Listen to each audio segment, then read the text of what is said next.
when my dad snapped, "You're not invited to Christmas this year." I still remember the silence that followed my father's words.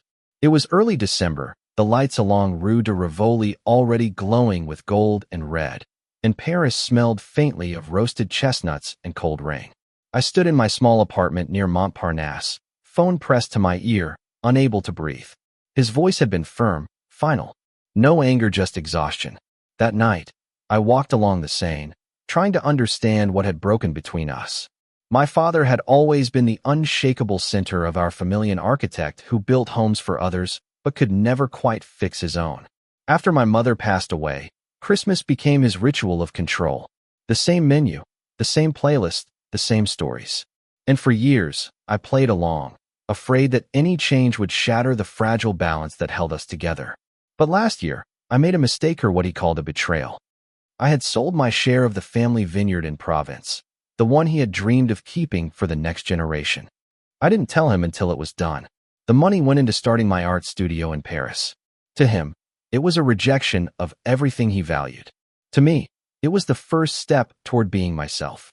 Now, walking past Notre Dame's darkened facade, I thought of the long table that would soon be filled without meth crystal glasses, the quiet clinking of silver, my father sitting at the head as if guarding a kingdom I had abandoned. The weeks passed slowly. My studio was cold, my canvases untouched. Paris felt lonelier than ever. Yet, on Christmas Eve, as I walked through the Tuileries gardens dusted with frost, something inside me softened. The city was silent except for the distant bells of midnight mass. I found myself sketching a small chapel, the kind my father loved to visit when I was a child. The lines came alive beneath my hand, sharp, steady, almost architectural. The next morning, I sent him the sketch. No message, no apology. Just that.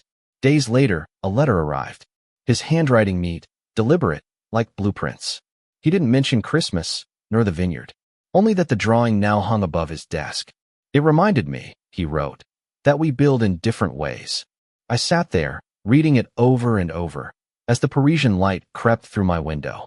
For the first time, I realized that forgiveness doesn't always come with words or invitations.